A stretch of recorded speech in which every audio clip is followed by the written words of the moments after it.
This episode of Animalogic is sponsored by Skillshare.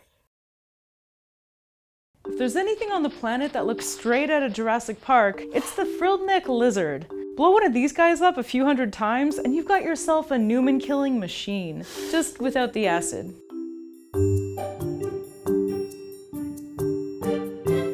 Hi, I'm Danielle Dufault and you're watching Animalogic. Fortunately for us, unlike Steven Spielberg's imagining of Dilophosaurus, frilled neck lizards are A, quite small, and B, don't shoot acid. That said, they're still absolutely amazing. Frilled neck lizards, or Chlamydosaurus kingii, are a species of lizard found in the tropical savannas of northern Australia and southern New Guinea. Their body coloration varies depending on where they live. Those that live in forests tend to be darker with green splotches, resembling bark, while those that live in drier climates tend to be more brown and orange. This allows them to background match, meaning that they try and blend in with their surroundings. Their frill also helps them with this, and they exhibit what's called disruptive camouflage.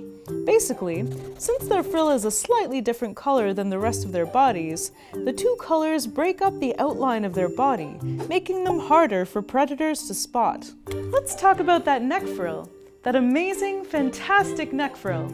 When resting, it lies folded down against their neck. But when they're threatened or angry, it unfolds to create a daymatic display, meaning to make itself look scarier and larger to deter predators. The frill is supported by spines made of cartilage that lead from their jawbone to the edges of their frill, similar to how umbrellas work. They will also open up their mouths to show off that bright pink or yellow of their mouths, letting out a fearsome hiss. Then, they'll stand up on their hind legs, making themselves appear even taller. All of this combines into a momentary distraction, startling the predator for a few seconds while the frilled neck lizard escapes. And it's how they escape that's probably the best thing about them. When threatened, they run away on their hind legs. It's actually hilarious. They are capable of bipedal locomotion, and when running, they are super speedy. They throw their hind legs out in huge arcs that give them the nickname bicycle lizard, as it looks as though they are exaggeratingly pedaling a bike. When they run, they're usually running to the nearest tree, as they are arboreal and spend around 90% of their time up in trees.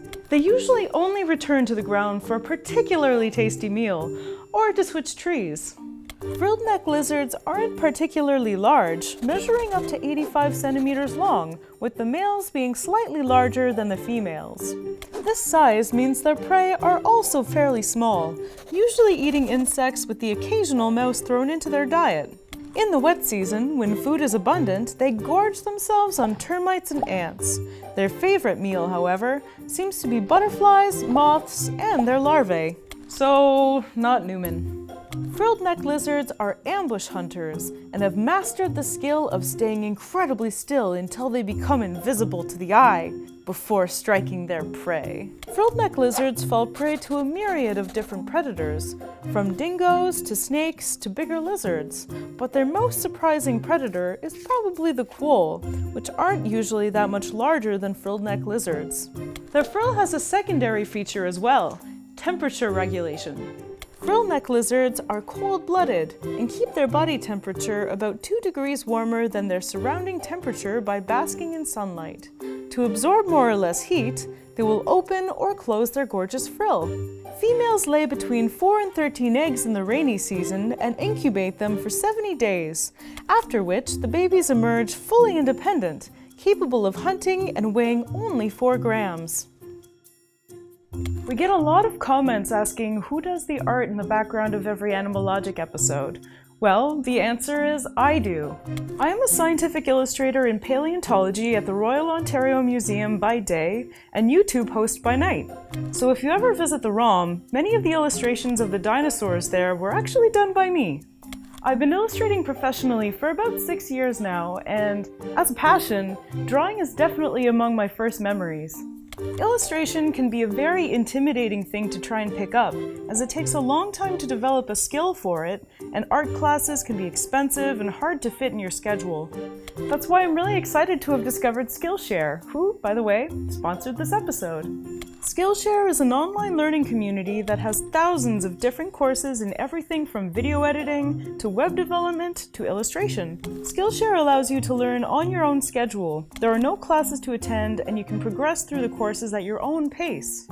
Even though I illustrate professionally, I found this site to be incredibly useful, because there's no point in life where you should ever stop learning. Definitely applies to my career anyway. I spend so much time drawing wildlife that sometimes I get pretty rusty at drawing yours truly, humans. To brush up on that when needed, I found the site to be incredibly useful. I've been able to brush up on how to tackle drawing the more complex human anatomy areas with classes like Mastering Hands by Alicia Yetzer on Skillshare. Skillshare's premium feature gives you unlimited access to super high-quality classes taught by experts in their chosen fields, so you can discover new talents, hone your skills, or just learn something new for fun.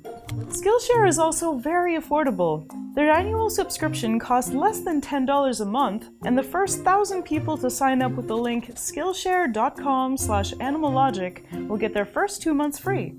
So if you want to learn something new, which you should, and support Animalogic, please check out Skillshare. It'd be awesome. So what animal should I check out next? Please let me know in the comments, and be sure to subscribe for new episodes of Animalogic every other week. Thanks for watching!